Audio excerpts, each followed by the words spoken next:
हम diesel car क्यों लेते हैं, इसके कुछ फायदे हैं, इसी वजह से हम डीजल कार लेते हैं। एक तो सबसे पहले माइलेज की बात कर लेते हैं। माइलेज इसका ज्यादा होता है डीजल कार का, इसी वजह से हम डीजल कार लेते हैं कि हमें ज्यादा माइलेज मिले। तो चौथा जो इसका रीजन है वो ये है कि इमिशन स्टैंडर्ड का, क्योंकि देखिए आपने देखा होगा एनवायरमेंट की तरफ गवर्नमेंट काफी ध्यान दे रही है, तो डीजल गाड़ियों को जो है वो ज्यादातर कंपनीज जो है बंद कर रही हैं। तो उसमें क्या होता है, ये यूरिया इसमें थोड़ा थोड़ा मिक्स होता है कैटालिटिक कन्वर्टर के अंदर, तो वहां पर जो है उसे यूरिया उसे कन्वर्ट कर देता है अमोनिया के अंदर। तो अमोनिया जो है हमारे एनवायरनमेंट के लिए फायदेमंद होती है, तो वो अमोनिया में उसको बदल देता है और वाटर वेपर में। तो इसलिए जो है इस एड ब्लू का यूज किया जाता है यूरिया का। तो जब वो अनबर्न रह जाता है, अच्छी तरीके से जल नहीं पाता, तो उसमें कुछ सूत पार्टिकल्स रह जाते हैं, वो एनवायरनमेंट के लिए बहुत ही खतरनाक होते हैं। तो डीपीएफ जो है उन्हें रोकने का काम करता है, एक तरह से फिल्टर है, ये उन्हें रोकने का काम करेगा। और जब गाड़ी जो है हाई आरपीएम पर चलती है, तो जब हीट होता है, वो फिल्टर जो है डीपीएफ फिल्टर जब हीट होता है,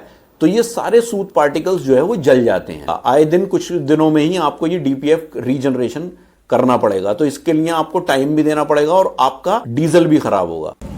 दोस्तों, आप देख रहे हैं मेरा YouTube चैनल ऑलराउंडर रामपुरी। तो अपने इस चैनल पर मैं कुछ जेन्युइन और इंफॉर्मेटिव वीडियोस डालता हूं जो कंबाइन हार्वेस्टर, कार, ट्रैक्टर और मोटरसाइकिल से रिलेटेड होती हैं। तो फ्रेंड्स, अगर आपको मेरी वीडियो पसंद आती हैं तो चैनल को सब्सक्राइब कर देना। आइए वीडियो शुरू करते हैं।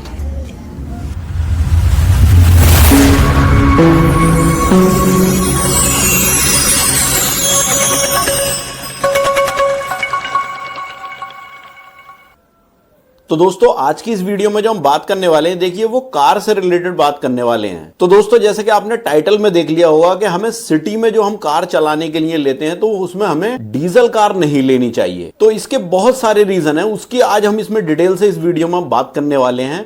तो वीडियो में जो है वो लास्ट तक बने रहें। तो देखिए, सबसे पहले तो हम बात कर लेते हैं कि हम डीजल कार क्यों लेते हैं, इसके कुछ फायदे हैं, इसी वजह से हम डीजल कार लेते हैं। एक तो सबसे पहले माइलेज की बात कर लेते हैं। माइलेज इसका ज्यादा होता है डीजल कार का, इसी वजह से हम डीजल कार लेते हैं कि हमें ज्यादा माइलेज मिले। और दूसरी चीज ये है कि हमें ज्यादा पावर मिले, क्योंकि डीजल इंजन की पावर जो है वो ज्यादा होती है, तो हमें पावर के चक्कर में भी हम डीजल कार लेते हैं। तो देखिए, मेन जो रीजन होता है गाड़ी लेने का डीजल वाली, वो यही होता है कि हमें पावर और माइलेज के चक्कर में हम लेते हैं। लेकिन अब इसके नुकसान क्या क्या हैं उसकी भी हम बात कर लेते हैं। तो पहला नुकसान तो ये होता है कि जब हम नई गाड़ी परचेस करके लाते हैं डीजल गाड़ी, तो हमें ज्यादा पे करना पड़ता है, वहां पर एक्स्ट्रा पे करना पड़ता है, क्योंकि वही मॉडल पेट्रोल का जो होता है वो कम का होता है और डीजल का जो होता है वो ज्यादा का होता है। तो हमें ज्यादा एक्स्ट्रा पे करके जो है गाड़ी लेनी पड़ती है, मतलब कि 1-1.5 लाख रुपए का अंतर इसमें रहता है। और दूसरी चीज होती है इसका मेंटेनेंस। देखिए, मेंटेनेंस भी इसका ज्यादा होता है, जैसे कि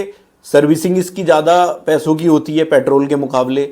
फिर इसके कुछ मेंटेनेंस, जैसे कि टायर वगैरह, जब इंजन के अंदर वेट ज्यादा होता है तो टायर भी जो है जल्दी घिसते हैं। सस्पेंशन भी इसका जल्दी कटता है, क्योंकि इसमें वेट ज्यादा होता है, तो इस वजह से इसका जो मेंटेनेंस है वो भी बढ़ जाता है। तो दूसरा नुकसान तो इसका ये है। फिर तीसरा नुकसान इसका ये है कि देखिए, इसकी वैलिडिटी भी कम होती है पेट्रोल गाड़ी के मुकाबले। जैसे पेट्रोल की जो वैलिडिटी होती है आरसी की, वो 15 साल की होती है, तो डीजल की जो है वो हमें सिर्फ 10 साल की मिलती है। भले ही वो एक्सटेंड हो जाती है, लेकिन यहां पर तो जो है यूपी वगैरह में या किसी अदर स्टेट में तो वो एक्सटेंड भी हो जाती है, लेकिन दिल्ली एनसीआर वगैरह में एक्सटेंड नहीं होती है वैलिडिटी। तो तीसरा नुकसान तो इसका ये है। अब देखिए, बात कर लेते हैं चौथे नुकसान की।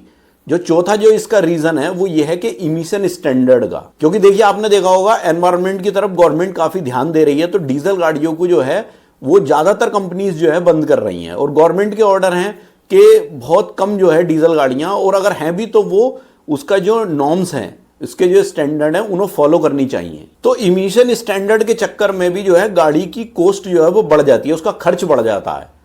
तो इसीलिए मैंने जो वीडियो में टाइटल में कहा कि सिटी में चलाने के लिए डीजल गाड़ी सक्सेस नहीं है, तो वो अब मैं ये बताने वाला हूं। देखिए, इमिशन स्टैंडर्ड में भी काफी खर्च हो रहा है, जैसे कि इसमें कुछ चीजें यूज की गई हैं जो पोल्यूशन कम करें, जैसे डीईएफ होता है और एक होता है डीपीएफ। तो ये दोनों जो है इसमें लगा दिए गए हैं, जिसकी वजह से जो है खर्च भी बढ़ जाता है और आपको प्रॉब्लम्स भी होती हैं। तो सबसे पहले हम बात कर लेते हैं डीईएफ की। तो देखिए, डीईएफ जो होता है वो डीजल एग्जॉस्ट फ्लूइड होता है। इसे हम नॉर्मली जो कहते हैं यूरिया भी कहते हैं, और बेसिकली इसका नाम जो है वो एड ब्लू करके आता है। तो देखिए, इसमें क्या है कि एड ब्लू अलग से डालना पड़ता है डीजल गाड़ी के अंदर, उसके पोल्यूशन को कम करने के लिए। जो गैसेस जो है इंजन में से निकलती हैं उन्हें कम करने के लिए एड ब्लू ऐड किया जाता है। तो एड ब्लू में देखिए क्या होता है, ये लिक्विड फॉर्म में होता है, 30% यूरिया होता है इसके अंदर और 70% वाटर होता है। कुछ गाड़ियों में तो देखा होगा आपने कि ये बोनेट की तरफ से भी डलता है, और कुछ में जो है जो डीजल टैंक का जो कैप होता है जहां पर वहीं बराबर में एक ब्लू कलर का आपने देखा होगा उस पे एड ब्लू लिखा हुआ रहता है, वो वहां से डलता है ये। अब देखिए जो BS6 गाड़ियां आ रही हैं उनमें तो ये मैंडेटरी है डीजल की गाड़ियों में। तो इसमें बेसिकली होता क्या, देखिए इंजन से जब नाइट्रोजन ऑक्साइड और कार्बन डाइऑक्साइड निकलती है तो उसमें क्या होता है, ये यूरिया इसमें थोड़ा थोड़ा मिक्स होता है कैटालिटिक कन्वर्टर के अंदर। तो वहां पर जो है उसे यूरिया उसे कन्वर्ट कर देता है अमोनिया के अंदर। तो अमोनिया जो है हमारे एनवायरनमेंट के लिए फायदेमंद होती है, तो वो अमोनिया में उसको बदल देता है और वाटर वेपर में। तो इसलिए जो है इस एड ब्लू का यूज किया जाता है यूरिया का। तो देखिए ये जो एड ब्लू डलता है इसके अंदर, इसका भी खर्च है, मतलब इसकी भी बाल्टी जो है 20 लीटर की बाल्टी, इसमें मोस्टली बड़ी कार्स में जो है 20 लीटर की डलती है, तो वो भी कई सौ रुपए की बाल्टी आती है। तो ये भी एक एक्स्ट्रा खर्च है डीजल कार में। और एक चीज और बता दूं मैं, कुछ लोगों का मानना यह है कि अगर एड ब्लू यूरिया खत्म हो जाता है तो गाड़ी नहीं चलेगी। देखिए ऐसा नहीं है, गाड़ी चलेगी, लेकिन होगा क्या कि आपने अगर गाड़ी बंद कर दी तो स्टार्ट नहीं होगी। अगर आपका यूरिया खत्म हो गया बीच रास्ते में, तो आपने अगर गाड़ी को बंद कर दिया, अगर आप चलाते रहे तो चलती रहेगी, लेकिन अगर आपने उसको बंद कर दिया तो फिर गाड़ी स्टार्ट नहीं होगी। तो दोस्तों ये तो हो गई DEF की बात, जिसे हम नॉर्मली भाषा में कैटालिटिक कन्वर्टर भी कहते हैं। अब बात कर लेते हैं DPF की। तो देखिए BS6 गाड़ियों में DPF भी बहुत इंपॉर्टेंट है, ये भी आ रहा है सभी गाड़ियों के अंदर। तो इसकी जो फुल फॉर्म है वो डीजल पार्टिकुलेट फिल्टर है। ये एक तरीके का फिल्टर है जो गाड़ी में लग करके आता है, कैटालिटिक कन्वर्टर के बाद में इसे गाड़ी में लगाया जाता है साइलेंसर में। तो पहले कुछ BS4 गाड़ियों में भी आता था, ये कारों में BS4 में भी आता था, लेकिन अब BS6 में तो मैंडेटरी कर दिया है। तो देखिए डीजल गाड़ी में जब हम कभी कभी ऐसा होता है जब हम लोकल में चलाते हैं तो DPF की लाइट आ जाती है कि आपका DPF चोक हो गया। तो देखिए बेसिकली DPF का काम क्या होता है, इसका काम यह होता है कि इंजन के अंदर जो एयर का और फ्यूल का जो मिक्सचर होता है, तो जब वो अनबर्न रह जाता है, अच्छी तरीके से जल नहीं पाता, तो उसमें कुछ सूत पार्टिकल्स रह जाते हैं, वो एनवायरनमेंट के लिए बहुत ही खतरनाक होते हैं। तो DPF जो है उन्हें रोकने का काम करता है, एक तरह से फिल्टर है, ये उन्हें रोकने का काम करेगा। और जब गाड़ी जो है हाई RPM पर चलती है, तो जब हीट होता है, वो फिल्टर जो है DPF फिल्टर जब हीट होता है तो ये सारे सूत पार्टिकल्स जो है वो जल जाते हैं। अब मान लीजिए DPF के अंदर सूत पार्टिकल्स इतने ज्यादा हो गए कि वो जल नहीं पाए या किसी वजह से वो खत्म नहीं हो पाए उसमें, तो वो चोक हो जाता है। तो जब वो चोक हो जाता है तो गाड़ी जो है उसको रीजनरेशन करती है, मतलब उन पार्टिकल्स को खत्म करती है खुद से ही हीट करके। तो क्या होगा कि कुछ गाड़ियों में तो ये ऑटोमेटिकली होता है रीजनरेशन, और कुछ में जो है वो मैनुअली होता है, बटन दिया होता है, आपको बटन के थ्रू करना रहता है। अब जो टाइटल आपने देखा था अब उसकी बात कर लेते हैं। देखिए जो मैंने कहा था कि सिटी में जो है चलाने के लिए डीजल कार नहीं लेनी चाहिए, वो यही बात है।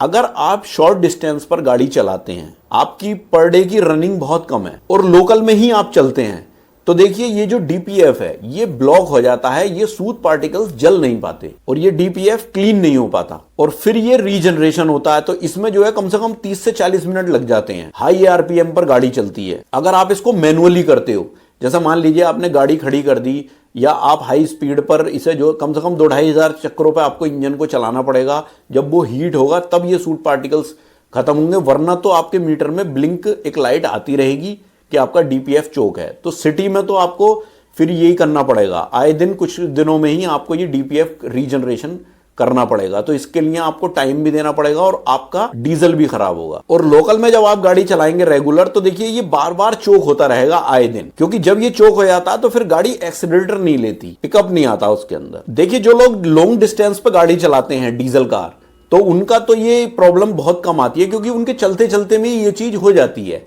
रीजनरेशन हो जाता है। उनकी हाई RPM पर गाड़ी हाईवे पर चलती है तो उनका तो हो जाता है। लेकिन जो लोग लोकल में चलाते हैं, बिल्कुल मान लीजिए 5-10 किलोमीटर की रनिंग है और वो भी धीरे धीरे ट्रैफिक में है, तो वहां पर ये प्रॉब्लम उनके साथ हो सकती है काफी। तो फाइनली कहने का मतलब ये है कि आपने डीजल कार क्यों ली थी?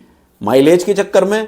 लेकिन आपने इतने सारे पॉइंट्स जब देखे तो देखिए माइलेज की जगह पर आपका खर्च कितना बढ़ गया। माइलेज तो आपको मिला, लेकिन ये देखिए इन चीजों में आपका खर्च कितना बढ़ गया। महंगी भी मिली कार, मेंटेनेंस भी ज्यादा है, एड ब्लू यूरिया का भी खर्च है, और रीजनरेशन में भी आपका डीजल खर्च हो जाता है। अगर आप सिटी में कार ड्राइव करते हो। अब बात आती है देखिए ज्यादा पावर की, आपने पावर के चक्कर में भी गाड़ी ली थी, तो देखिए सिटी में आप ज्यादा पावर का क्या करेंगे गाड़ी में। देखिए कार में सिर्फ 5 लोग बैठते हैं और इतनी पावरफुल गाड़ी लेने का सिटी में क्या मतलब है। एक 100 सीसी की बाइक भी 4 लोगों को बैठा करके ले जाती है, तो मुझे नहीं लगता कि ज्यादा पावर की किसी को जरूरत है सिटी वगैरह में। तो दोस्तों मेरा कहने का मतलब यह है कि अगर आप सिर्फ सिटी में गाड़ी चलाते हो तो फिर आप डीजल कार मत लेना, कोई जरूरी नहीं है। तो दोस्तों इससे रिलेटेड अगर आपकी कोई भी क्वेरी है या कोई भी सजेशन है तो आप मुझे कमेंट बॉक्स में कमेंट कर सकते हो।